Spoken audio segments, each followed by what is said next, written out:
За өнөөдрийнхөө ингээд видеог оруулж байна. Тэгээд үнэхээр гайхалтай сонирхолтой зүйлээр явсан байгаа. За энэ бол Сэлэнгэ аймгийн Алтанбулаг сумын нутагт орших сайхны хөтөл хэмээх үсгэлэнтэй газар байрлах ингээд дүүжин гүүр байна. За энэ дүүжин гүүрийн маань урт нь 60 метрийн урттай. За тэгээ өндөр нь бол 10 метрийн өндөрт байрладаг. Тэгээд явхад үнэхээр тийм сонирхолтой байсан.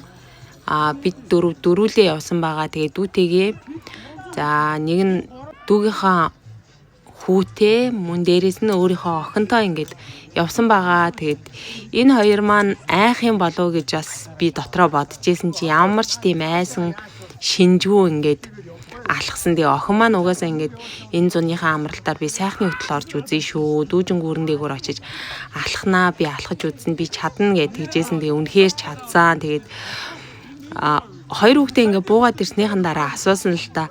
За таяр айсан уу, ямар санагдсан бэ гэдгсэн чинь хүн маань тэгж эхлээд гараад алхсан чи амар эвгүй мэдрэмжтэй байсан. Жохон айсан. Тэгээ нэг ингээ буцчихдаг юм уу гэснээ болоод за яадгийн алхаад үзье гэд зөрөгтэй ингээд алхаж эхэлсэн. Ингээд нэг урталт нь ингээ ах нь ингээд алхаад бас ингээд гүүрийг ингээд хөдлөхгүй тэнцвэртэй байлгахад нь ингээд анхаарад яг ингэж алхах шүү гэд заагаад явсан болохоор айгүй тийм зөрөгтэй бас алхаж чадсан гэж хэлсэн. Тэгээд үнэхээр сонирхолтой байсан. За тэгээд гарсныхаа дараа ингээ гулгаа буудгийн байлээ. Тэгээд тэр гулгаж буухнаас үнэхээр бас сонирхолтой байлаа. Тэгээд хоёр хүүхдэрээ үнэхээр их бахархжээлаа. Тэгээ хүн нь болохоор 10 настай, охин маань болохоор 11 настай байгаа. Тэгээд ийм жаахан байжээж бас ингээд айцаад аваад энэ өндрөөс ингэж айхгүйгээр ингэж бууж чадсанд нь маш их талархаж байгаа. Тэгээд жижиг ч гэсэн ингээд айцыг ингээд давсны дараа тий ямар гоё тийм бахархалтай, ямар гоё тийм мэдрэмжтэй байдгийг ингээд өөрсдийнхөө биеэр ингэж мэдэрсэн.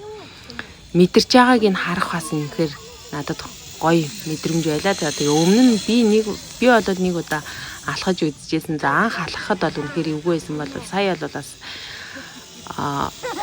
л тийм нэг гоё сонирхолтой мэдрэмжийг бас ингэж авч чадсан. За хэрвээ та нар манаас хүсэх юм бол ингээд Сэлэнгэ аймгийн сайхны хөтлгийг сонирхоорой.